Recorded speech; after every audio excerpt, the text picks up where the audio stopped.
Hello, my name is Dr. Jonathan Oates, Archivist for London Borough of Ealing, and this is the fourth of a four-part talk about how Ealing and its environs reacted to the momentous events of Victory in Europe and Victory in Japan Day.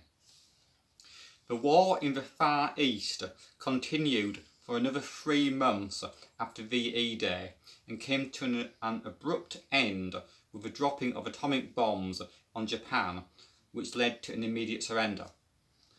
Although car hooters awoke Actonians at midnight of the 14th-15th of August to alert them to the war's end, and in Southall an impromptu band with drums and bugles paraded the streets, there seemed to be initially, at least for some, a sense of apathy almost.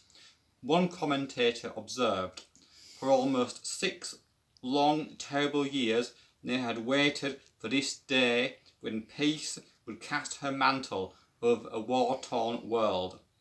Now that the great day had come, people seemed unable to react fully to the momentous news. It seemed as if the war, which had been for so long part of their lives, had numbed their faculties for remembering the halcyon days of peace before. Or, to cite another contemporary, a cynic on VJ Day, seeing the bread and fish queues, unable to buy cigarettes, and perhaps finding a glass of beer difficult to come by, might have asked, why the shouting? In part, this was because the war in Europe and the war in the Far East were viewed rather differently by most people, unless you had served or had family or friends who were serving there in the Forgotten Army. It was noted, we did not feel quite the same about it as we did on VE Day. It was understandable enough. That was clear to everybody. The latter part of it touched chiefly those with husbands, brothers, sons, sweethearts in the Pacific war zones and in the other jungle lands. 58 families in Southall had members who were serving there. During the VJ celebrations, it was heard that among the crowds some were talking about the servicemen still far from home, some of whom had never seen their new sons or daughters. There was also disquiet as to how the war had ended, viz. With atomic bombs falling on the Japanese cities of Hiroshima and Nagasaki. J. Lawson Pettingale of Ealing wondered, because of their devastating power, whether in 1995 the Allies would be seen as the war criminals and the Nazi atrocities would have been forgotten. Similarly, someone wrote, there was no exultation among ordinary people about the discovery of a bomb which annihilated a city, leaving not a shadow behind. A balanced view came from Godfrey Clark. Our first thoughts on the atomic discovery must include thankfulness that our bows may not have to assault the Japanese coasts under fire, and that the Germans did not first make the weapon. But the implications for the future require all the wisdom of our statesmen. Are scientists to be allowed to play with forces which could destroy the globe? However, one newspaper editorial stated, to have beaten off that assault on all that we hold dear is an achievement for which history will accord us due honour, and acknowledge that a higher power was significant.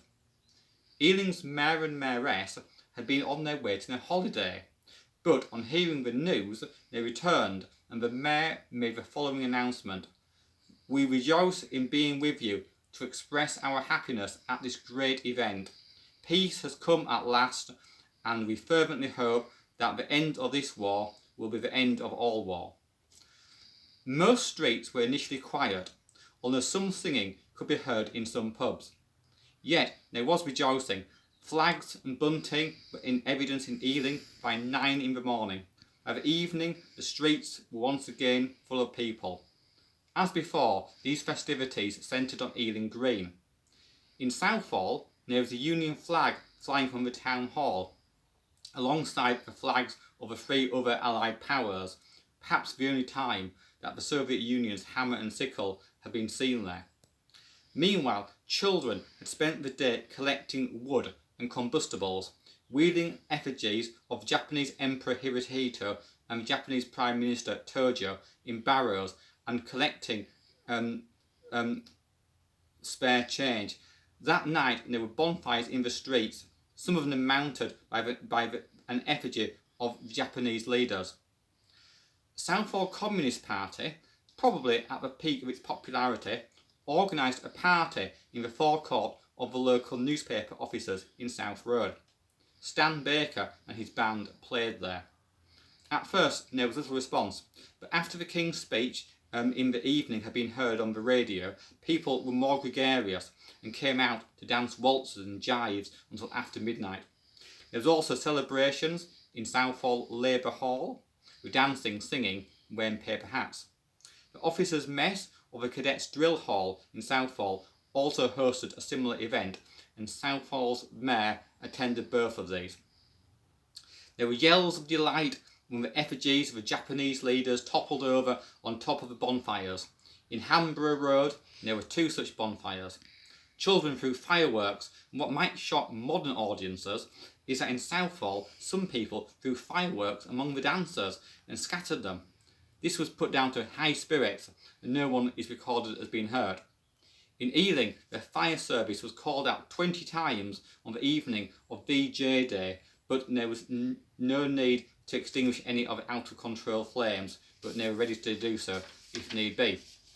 There were also street bonfires in Greenford, being danced around by children, beating drums and making noises. Bangers and rockets were seen in the air. On Greenford Avenue in Hanwell, bunting and flags were on display.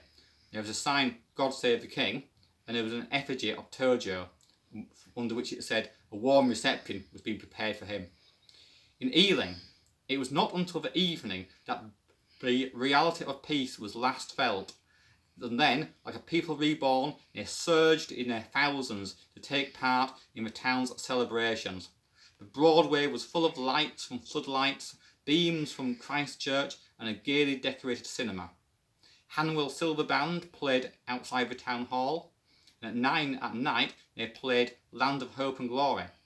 The King's speech was relayed to the crowd, followed by a national anthem. It was rather a wonderful, unforgettable moment for everyone. Elsewhere, Andy Wilson's band played popular tunes on Ealing Green. Firecrackers and fireworks filled the air. Fairy lights were on display on trees. School children blew noisy squeakers. Crowds danced and sung to music such as The Lambeth Walk and Bumpty Davy. It went on until after midnight. Erica Ford in her diary wrote of the 2 days celebration. Today, VJ Day. Hundreds of people going home after starting for work not knowing. Crowds dancing on the green.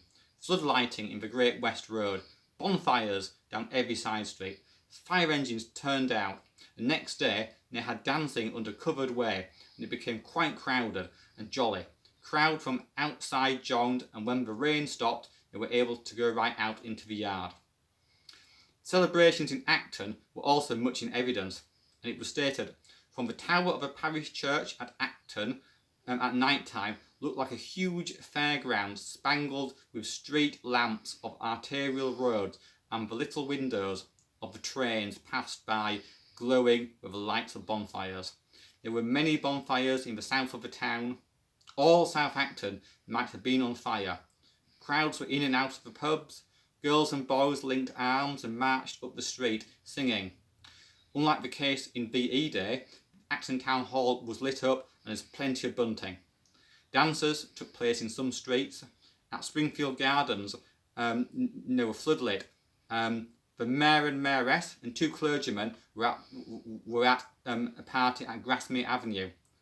Curiously enough, 4 householders objected to the celebrations, but they could not stop them. The event ended with a bonfire, an effigy to burn, and a running buffet for the adults. There were also a number of children's street parties, as on VE Day, in the days after the 15th of August. They were all very similar. At Saxon Road, there was a pianist, saxophonist, a conjurer, a comedian and a drummer. Children wore fancy dress and local men dressed up as animals. As well as sweets and food, there were children's games at these events. To conclude, therefore, Allied victory in Europe and the Far East were widely celebrated in our district as elsewhere in the country. Much of it was spontaneous and rejoicing by both adults and children, and was very much in similar line as to the celebrations for the Silver Jubilee of George V in 1935. All these were very much communal events, held in public. The people had shared unprecedented hardships, and now that these were over, indeed had been crowned with victory, and so were rejoiced over the 2-day holidays on both occasions. The first seems to be more of an event, but VJ Day was also very welcome. The difference is probably because the war in Europe had been far more immediate and obviously a great danger, and involved far more British servicemen, and the war in the Far East was seen as being more distant and remote. This is the end of this 4-part talk. If you like it, please remember to subscribe to the channel and to tick the like box. Thank you.